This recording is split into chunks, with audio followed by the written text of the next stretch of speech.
It is 7 o'clock. I'll call our Monday, September 18th meeting to order. Roll call. Joel? Here. Rod? Here. Leah? Here. Jim? Here. Ethan? Here. Harley? Here. Adam? Here. I'm here. Selena? Hello. Has this meeting been properly noticed? It has. Please join me in the Pledge of Allegiance.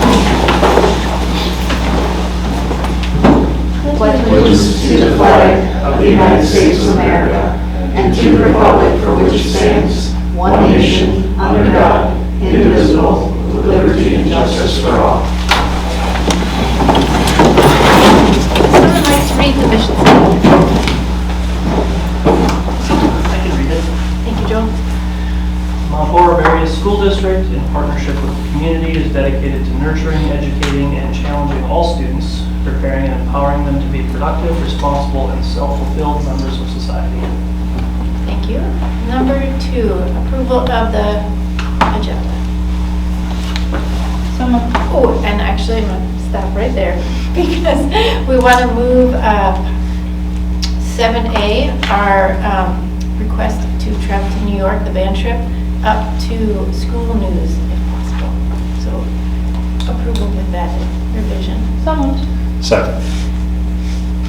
Motion by Leah, second by Jim. All those in favor of approving the revised agenda, please say aye.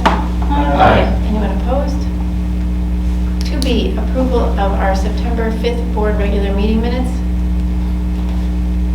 Motion to approve. I'll second that. Motion by Carly, seconded by Adam to approve our September 5th board regular meeting minutes. All those in favor, please say aye. Aye. Anyone opposed?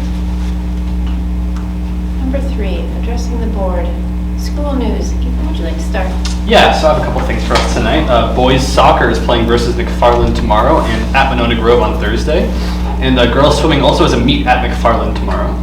Girls volleyball is versus Stoughton on Thursday. And our varsity football team is playing Friday night at Fort Atkinson to continue their undefeated streak. Boys and girls cross country has a meet on Saturday at Janesville. As well as we have some school clubs starting to heat up right now with some meetings coming up for academic decathlon, ecology club, NHS, and so many more. And then I have musical prep continuing for our cast, crew, and pit orchestra. And a reminder that tickets go on sale October 3rd at 8 a.m. for the Adams family. Thank you. Real quick, both soccer games are home games this week. They're at home, both times. Are they? Thank you. At home. Dr. Selena? I want to thank Jack Loger, who's on the cameras for us tonight. Thank you for your help this evening. I want to also recognize that on October the 7th, a special event is happening in our school community. It's called the Mental Health and Wellness Fall Festival. It's an event that will take place out at Snapdragon Farm and Stables. Mount Horeb is one of the sponsors as part of our community coalition, and you can see a pretty ambitious agenda. Everything from equine therapy to a little live music later on in the early evening. I hope everybody will consider coming out to this free event. And speaking of events, I'm excited to announce that the school district has announced its slate of parent public engagement sessions for this school year. The very first one is one that we know is on the minds of many of our families, and that is school safety. And as a result, we've invited School Resource Officer Steve Rosemeyer for a meet and greet, as well as an opportunity for parents to learn about our digital citizenship program. And then we'll finally end that evening by just sharing with parents how they might want to consider taking steps in their own homes in order to keep their kids safe from online kinds of behaviors that are troublesome to our young people. And speaking of online, we're going to have an opportunity for us to learn about artificial intelligence and its impact on our schools. That will be a program that will occur during the second quarter of our school year.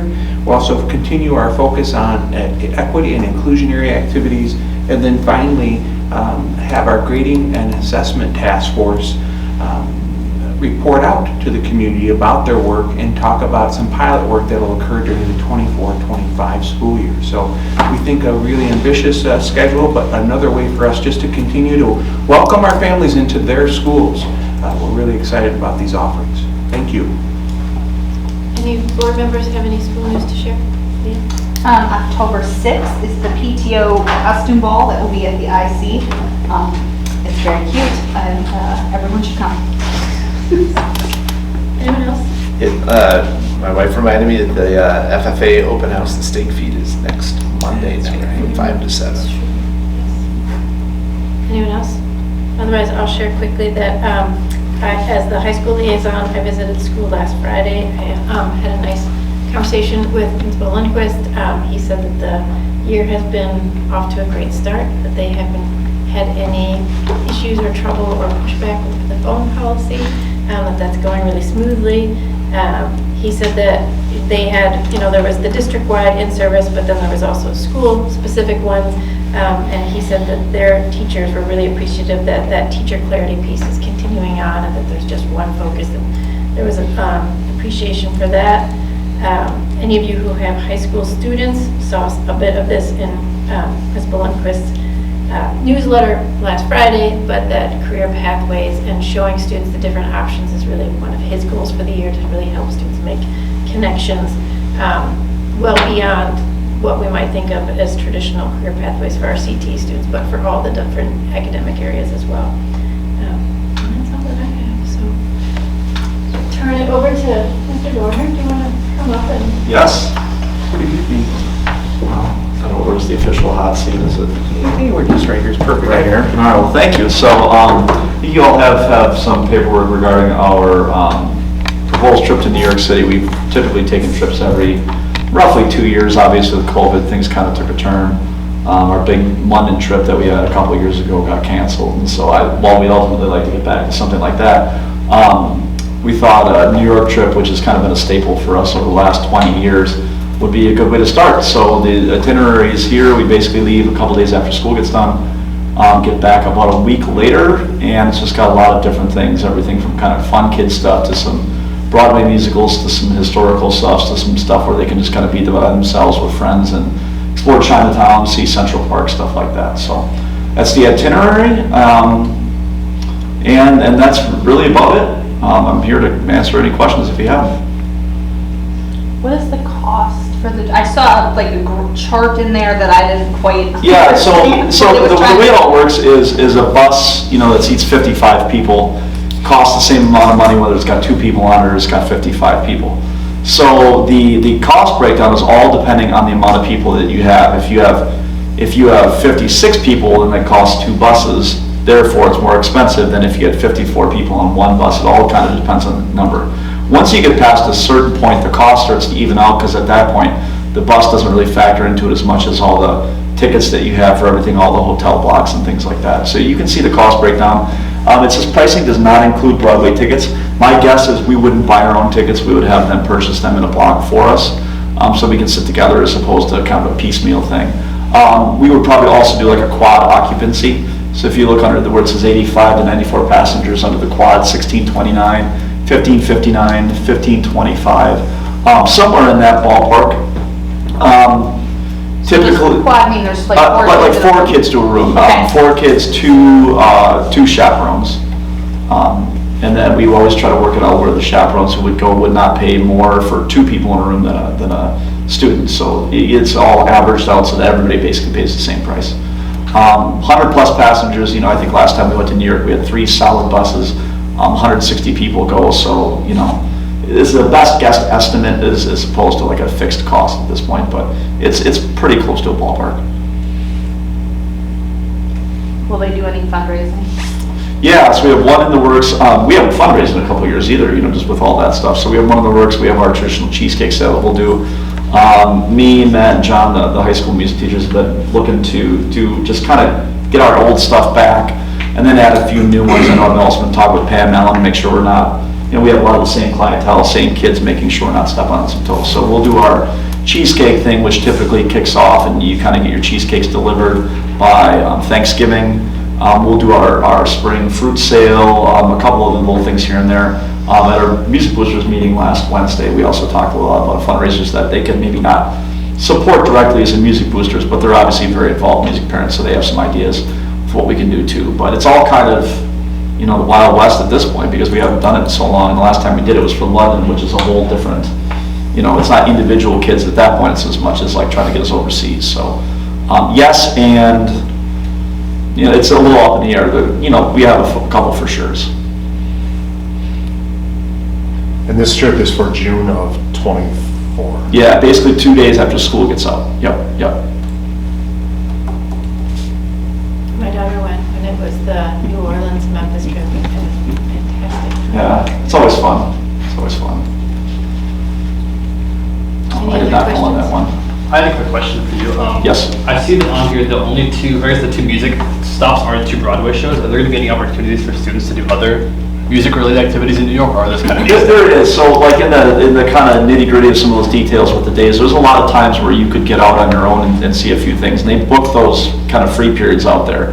One of the reasons we always have chaperones is to go out and explore a little bit. So, for example, you're in the middle of Chinatown, which is also in the middle of, it's kind of by Little Italy, but it's also by the Lower East Side Jewish Tenement Museum. You could see like historical stuff if you want to. You could go over to the Village and see stuff when we're over kind of by Central Park. I mean, you could see more if you want to. I know on the TV tour and stuff like that too, one of the things we'll do is see Rockefeller Center, which was obviously studios and stuff there too. So not specifically like book, but the flexibility is there to see more if you'd like. Yeah, thank you. Anyone else? Would someone like to make a motion? Motion to approve. Second.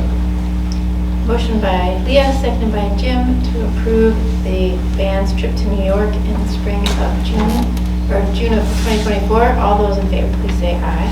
Aye. Anyone opposed? All right, thank you very much for listening. We'll try to sell you cheesecake soon. It's a huge responsibility. Thank you for taking that on for our kids. We're happy to do it, and it's a fun, just, Ethan, we can talk shop on the bus if you're going, but, now you'll probably kick my chair, so. Well, most likely. Yeah. Different bus maybe, but we'll have fun with it too, so, yeah. All right, thank you very much. Thank you. 3B, any citizens' comments? Okay. Moving on to personnel transactions, anything that we should? Just an addendum tonight, board members, I have a question on the addendum. please. I don't know what it means. I've never seen that on the addendum before. We rarely do it.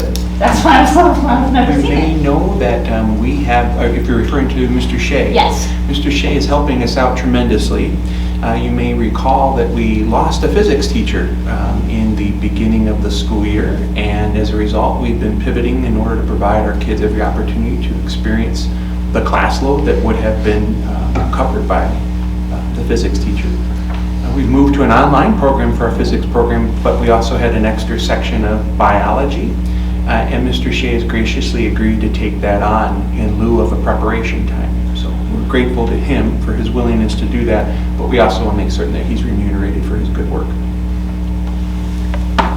Motion to approve with the agenda, or addendum, specifying. Second. Motion by Leah, seconded by Joel to approve the personnel transactions. All those in favor, please say aye. Aye. Anyone opposed? Number 5, consent agenda. Is there anything anyone would like to discuss? Motion to approve consent agenda. Second. Motion by Leah, seconded by Carly to approve the consent agenda. All those in favor, please say aye. Aye. Anyone opposed? Number 6, discussion items. Adam, do you want to begin with the education committee? Yeah, absolutely. Here. We met on September 5th. Had a nice wide-ranging meeting going on.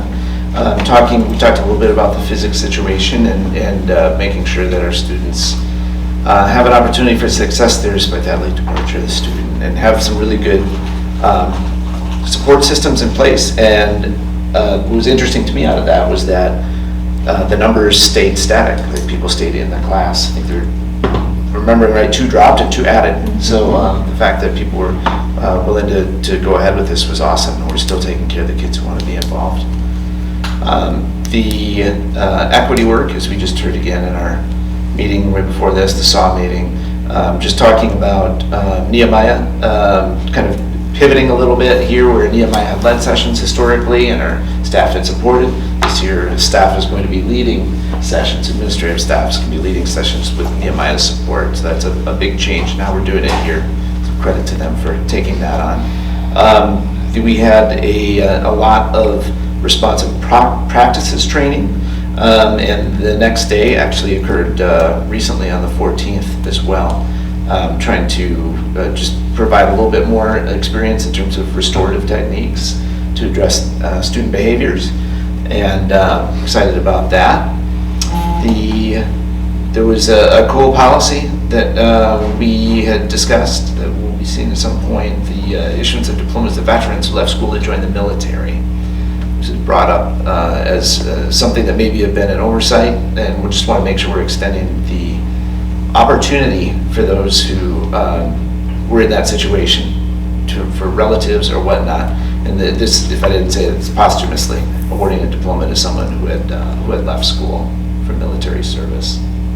And then there's going to be work done on possibility of virtual learning and structural design during inclement weather days. This would be after we've exhausted our supply of snow days, not as a substitute, but a way to make sure that we're recognizing the inevitability potentially of some bad winters, and not to have to tack on days if we don't have to, and figure out a substitute plan. I know that we discussed that there was sentiment against virtual instruction as a replacement, but this is looking at it from the standpoint of making sure that it's not also costing people days on the back end. And that was what I had. Any questions for Adam? Okay, Community Coalition, that's me. The Community Coalition meets 4 times a year. The last meeting was July 25th. At that meeting, there are 4 different work groups, and each of the 4 work groups gave an update. Rachel's here, so she can chime in at any point. The Workforce Development group shared that they are working on a survey for area employers to assess needs for hiring. There's a child care subgroup, and they also administered a survey to local child care providers to sort of understand what the current supply is, because they're trying to assess the gap between supply and demand, and then make a plan to address it. There's a housing subgroup as well. My understanding is dug into the village housing study and tried to pull out the suggestions from that they could address.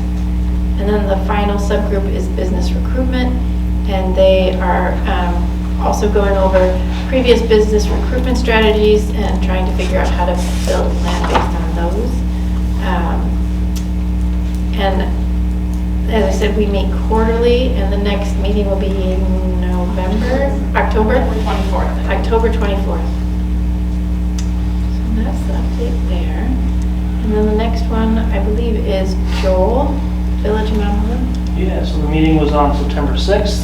A lot of discussion of pollinator gardens. I think you saw that in the front page of the paper. But the most, I think, poignant or concerning thing, not that we do a bunch about it, but as community members, was the report from our fire and rescue group about the severe underfunding issue they're having and the unfortunate increase in delayed response to calls because of it, which the board did take action on, thankfully, which is fantastic. But when we talk about safety and wellness in school, I think that is definitely a concern for our community. So anything we can do to support whatever the community needs to bring down some of those delayed times would be important. Other than that, the next meeting is the next first Wednesday of October. So October 4th, yes. So yeah. Thank you, Joe. Any questions for Joe? Alrighty, moving on. B through E, our information and advocacy report. This evening, Sarah Straka cannot be with us, so Dr. Salerno is going to fill in. Thank you, and I'll do my best to live up to Sarah's outstanding work. I'm referring to her information and advocacy report that you saw a link to. Let's take each one of these section by section. For those who are uninitiated, our information and advocacy reports are designed to identify to what extent are we meeting the board's indicators of success for our students. And in this report tonight, we'll go over 4 indicators, the first of which is the percent of students taking at least one advanced placement course in their high school career. And Sarah's done a really nice job of laying out for us in the first table what that number looks like. That number has to do with unduplicated high school students taking an advanced placement course. And so for those not familiar with this educational jargon, this is if a kid takes one course or they take 2 or 3 advanced placement courses, we count them as one student for purposes of duplication. And as you can see, the number of students continues to find its way back up after a dip during the pandemic. And you can see that percentage against our entire high school enrollment. And so we're not nearly where we were back in the day, but we're in a positive trajectory, and I'm hopeful that that continues to be the case.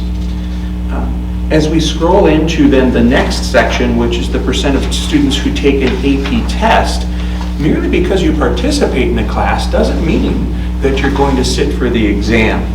And so while that first table identified the participants, this helps us to better understand the number of students who are actually sitting for the exam.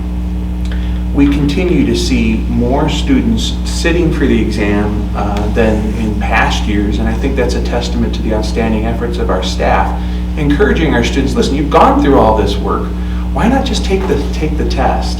And as a result, you can see how the students are performing when they're taking the test. Table 3 first tells us who's taking the test. This was a thoughtful suggestion that was made last year when we did this report. Hey, could we break this out by disaggregated groups to determine whether or not we're meeting all of the students who attend our school? Let me see if I can make this bigger for us. And when you look at our general school demographics, we are finding that this breakout is relatively commensurate with our general overall school demographics in terms of the numbers of students from different race and ethnicities.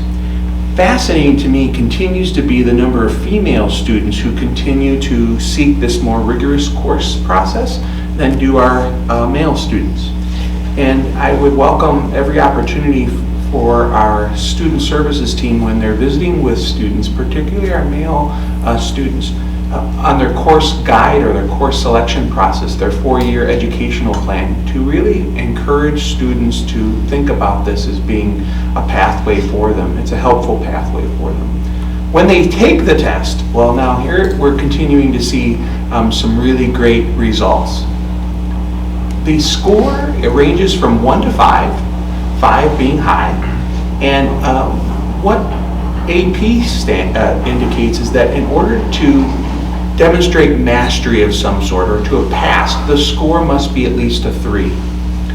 And we're finding that that looks to be about 90% of our students are scoring at least a 3 or better on their AP exams when they take the test. So the number of kids who are participating on the testing continues to rise, the number of kids participating in AP classes continues to rise, and most importantly, in my mind, the number of kids who are demonstrating mastery continues to rise.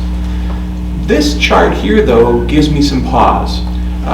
When we look at the total number of exams that are offered in each of our different courses, we're still seeing, on average, a percentage that is not quite where I'd like to see in those kids who are scoring 1 or 2, meaning they've not met mastery as measured by the test. It ranges anywhere from 0%, you see every student who took the English Lit and Comp test passed, all the way up to 21%, which is our Calculus AB class. 21% of all participants did not meet that minimum score. And so I would encourage us to, as a next step, if I were to look at this data, is to encourage our staff to identify who are these students, number 1, but then number 2, are they failing more than one test? And number 3, how do we get them a plan so they can be successful with future AP classes? I don't want that to become a self-fulfilling prophecy for a child. I failed the test, I can never take the test again, I'm not good at this. But rather an opportunity is, hey, you've had this experience, we didn't do as well as we wanted to, but gosh, let's work on a plan to get us where we need to be the next time we take the test. A tip of the hat, though, to our faculty and staff, a tip of the hat to our students. We're seeing, by and large, some very impressive rates of return on these scores. Kids who are scoring 5s, that's just really remarkable, given the highly rigorous nature of an advanced placement program. I want to take a moment to change gears a little bit and talk about dual credit. What's the difference between dual enrollment and dual credit? Dual enrollment, we sometimes use these words interchangeably. Dual enrollment is designed for kids to exclusively receive college credit and solely college credit when they're in high school. Whereas in dual credit means that our kids can receive credit both for their high school as well as their college concurrently. And so we really like the dual credit option for our young people because they can take care of 2 needs at once. Our dual credit programming has exploded in our school district, and I think that again is part and parcel of the good work that's being done by Director Straka, Principal Lundquist, but most especially our teaching staff.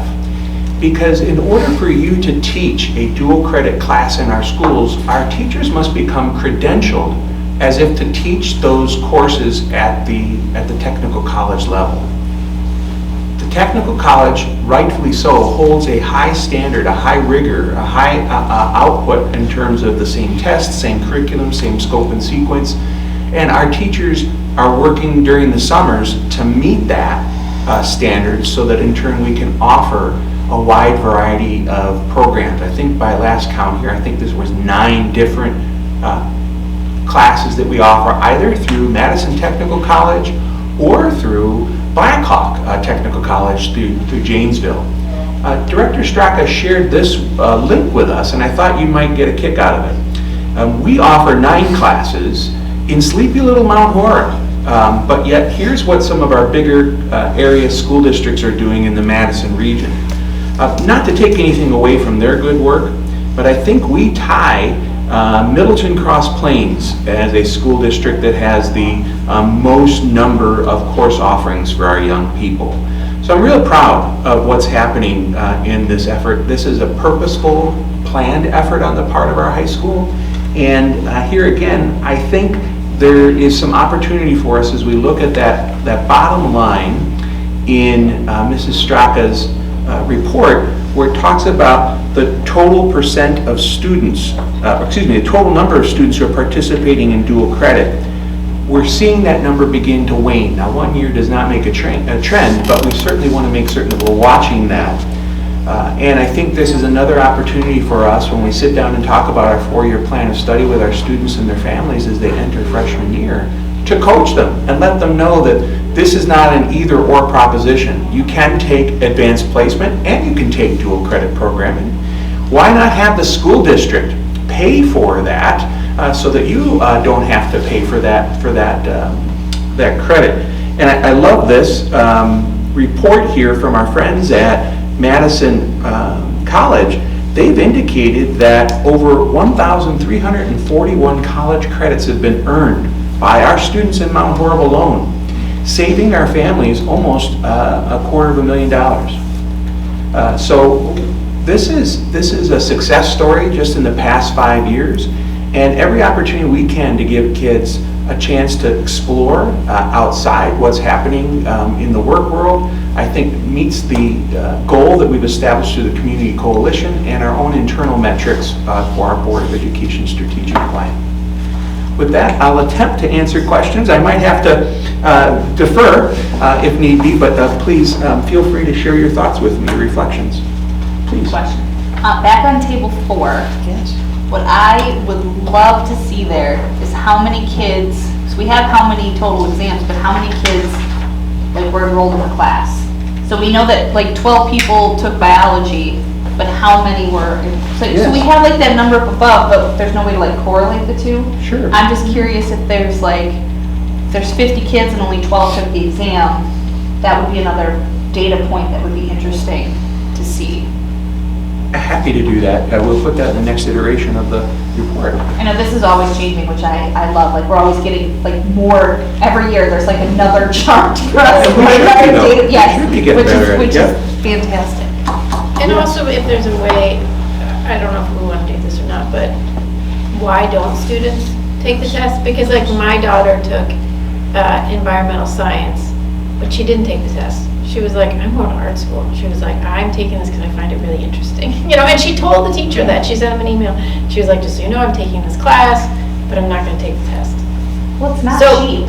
Yeah, It's so, not cheap. I mean, So if you're like, I don't need it or want it or, right. or it is the case, I mean, I had one that failed one and was like, well, I'm not doing that again. That was $80. I'm not taking it again. Like, I'm not doing another one. Like, Or, yeah, like if a student's struggling and we're like, okay, maybe they need more coaching or support versus they're just opting out for other reasons, that would be good to know. there's also a really short window. Like, you get an email and it's like, hey, you have to register for this by like the end of next week. And so for some families, if you're like on a budget, that's not a big enough window for you to be like, oh, you need $80. And if there's multiples, you're like, you need how much for AP testing?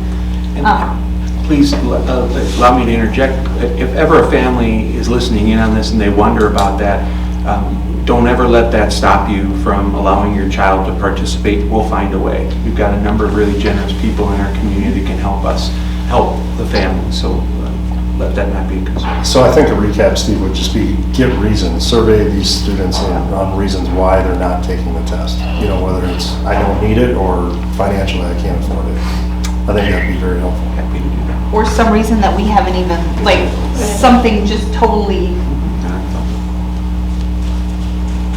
I think in general, though, my takeaway from both of these reports was how do we continue to share this information, particularly with families, you know, so that they can make sure their students are, I mean, not to generalize, but you know, you might present something to a student and they pay attention to it, but then they don't follow up on it, where a parent or a family member could say like, oh, you might be good at this. Have you thought about this? You know, just have, I think that's the key, additional ways to continue to share this so that the participation rates for both continue to grow. did you know that for the dual credit this year, they made it like you had to go in, it was part of your like Google Classroom, and they gave you all this, I only know because since Ryan had a concussion, I had to help him do it. But it was part of Google Classroom, step-by-step videos, step-by-step instructions. Awesome. Here's how you do it. I still messed it up, and I'm an adult, so I only registered him for one semester. And luckily, the teacher was like, "Did you want to do?" No, yes, please let me go do it again. But and it's in the Google Classroom, so like it was flagged missing. So if you're not going to do it, you have to at least go in and say, "I'm not doing it." So there's no like, I forgot, or like it's an assignment. It's like in as an assignment, which I think is extremely helpful. Totally. Because I, as a parent, know what it is. If I happen to go look when it comes up missing, and you're like, what is this thing that says register for college? Basically, like, what is this thing? I think in the future, as we move forward and we look at the next strategic plan, one of the things I'm curious about is the Spanish 5 this year is dual credit with UW-Oshkosh and through their program. And I think being able to offer more of those kind of options to supplement AP might help, because AP, like, it all rides on that test. It all rides on that one day in May. And I think if you're not a test taker, or that it doesn't always work well for everybody. Whereas a dual, like a UW-Oshkosh type dual credit, dual enrollment for these kinds of classes, in addition, might help expand the reach of who is willing and able, and make it more accessible to more kids. Well, and I know it used to be, so I took all the way through Spanish 5, or AP Spanish, and I didn't take the test. But if you took it in college and you got a B or better, you got retroactive credits. I don't know that that's a thing anymore, because we haven't seen it come up here, but, because I was like, I can't take this. But I can sit through the class and pass the class and get all of my credits that way. Right. That's what we were able to do with Spanish 5 this year, is we had to register with UW-Oshkosh through their CAP program. But it's taught by our teachers, and they'll earn credits for the work that they've done all throughout the year, and not just based on the performance on a single test day. have to imagine that the relationship our teachers build with our kids pays off big dividends Yeah. when it comes to earning that credit as a result of someone that may not know, not to take anything away from the folks at Madison College, but it certainly is great to have this in our own schools. Yeah. Ethan? I wanted to add on that, to Carly's point, that I think that the AP test also comes with a lot of like stigma from a student's perspective of someone's like, well, I don't think I'm the best student. Maybe this class is really hard. That's a lot of work for me. So I think that's kind of a barrier in their mind, at least, that blocks them from enrolling down that path, where I don't know how you fix that issue. But I definitely have noticed that with my own peers, that they don't take classes because they think they're going to be super difficult, and then later down the line they'll regret it. Like I know, especially with our AP World History as well. I've talked to a lot of students when I was a sophomore. I was like, oh, this class is really fun. I wish I took it. I don't like this.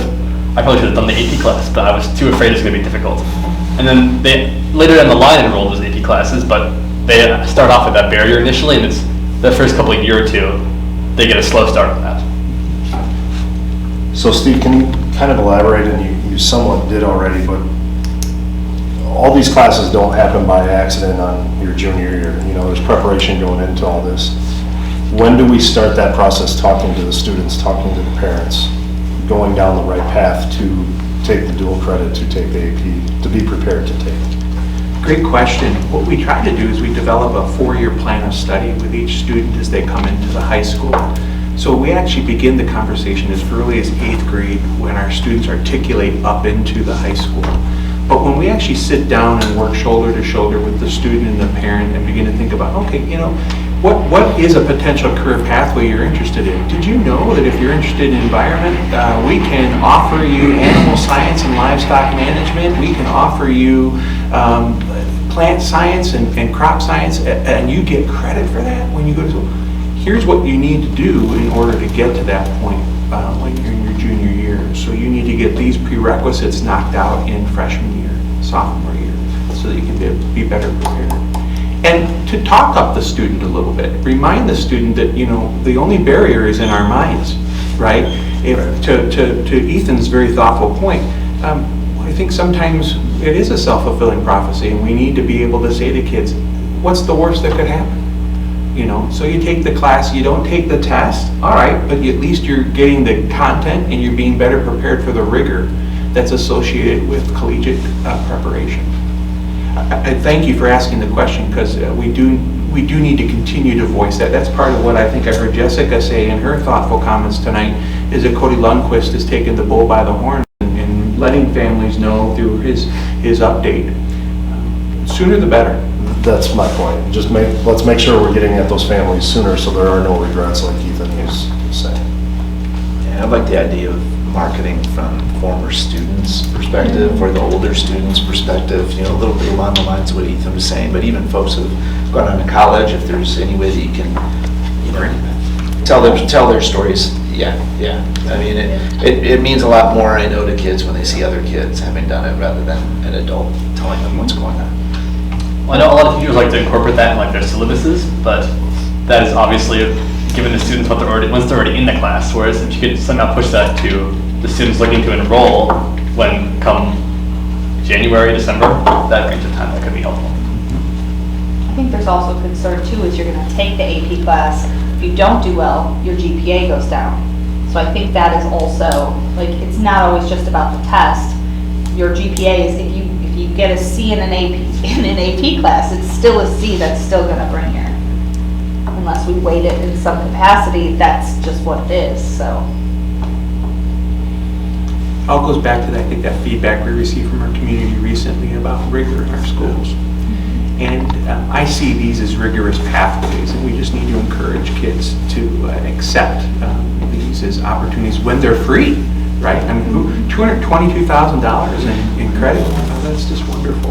And don't be worried about the GPA. We're going to help you get to a good spot there. We've got the right staff to do it. So, good conversation. Thank you. Anybody else? I think just whether you have any early read on the dual enrollment in terms of participation in fall semester. Please say that again. That we already know like where we are in terms of fall semester. Yeah, I can find that out. Participation. Yeah. Fall participation. Yep. Alrighty, moving on to number 7, action items. We already addressed A. So B is second reading of policy 182, school board liaison. We had briefly talked about this at our last meeting. There were 2 additions that we had incorporated based on suggestions from Jim, and then Adam made an additional suggestion to clarify the beginning part in terms of the board's role. And I made those changes, yeah. And those are here. May I just quickly interject? You may see a new item that's sitting at your tables tonight, board members. We use this as a senior leadership team, admin council. This is the equitable decision-making framework we use whenever we recommend a policy to you. And I thought maybe you'd find interest in having this at your disposal as well. So whenever I put out your nameplates, I'll also provide this kind of cover for you as well. So thank you for taking note of that, and appreciate your consideration of this policy. Motion to approve. Second. Motion by Leah, is that you, Rod? Yeah, okay. Alright, motion by Leah, second by Rod to approve policy 182. All those in favor, please say aye. Aye. Anyone opposed? Moving on, policy 461, higher education academic excellence scholarship. Right? So it was one that we also addressed We also addressed, yeah, last at the time. I last don't know if meeting. anyone wants to There's no changes. talk about it. Motion to approve. Second. Motion by Leah, second by Rod to approve policy 461. All those in favor, please say aye. Aye. Anyone opposed? Moving on, policy 463, also a second reading, Wisconsin Technical Excellence Scholarship. Again, there weren't any changes, we didn't have everybody last time, so. Motion to approve. That was in stereo. Motion by Rod, second by Leah. Jim did it. Oh, it was Jim, I couldn't quite tell. I can't believe you let me down. I was not ready. I was not mentally prepared, apparently. All right, motion by Rod, seconded by Jim to approve policy 463. All those in favor, please say aye. Aye. Anyone opposed? Number 8, citizens' comments.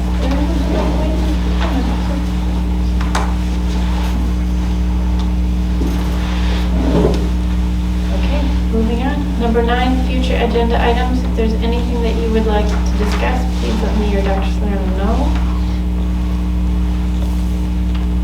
And number 10, schedule of next meetings. Anything to point out? Board members, I just did want to remind you, as we think about October's meetings, the second meeting in October traditionally happens 1 week later than normal. And as such, and the reason for that, by the way, is because we do our certification of our levy and all. But as such, so Safety and Wellness Committee, which normally meets at 6 p.m. on right before the normal board meeting, that's going to go virtual. And we'll have a number of meetings taking place on October 23rd. The first of which is Buildings, Grounds, and Transportation. And then after that will be CALE, the Community and Legislative Engagement Team, at 5:30, and then the full board meeting at 7 o'clock. So a busy day on October the 23rd, but I just wanted to bring that to your attention, please, and thank you. I'm sorry, Kale's at 5:30. 30, okay. Oh, good, that's what I had my calendar. It's great when it works out. Would anyone like to make a motion to adjourn? Motion to adjourn. Second. Motion by Rod, seconded by Carly to adjourn. All those in favor, please say aye. Aye. Anyone opposed? We're adjourned. Thank you, everyone.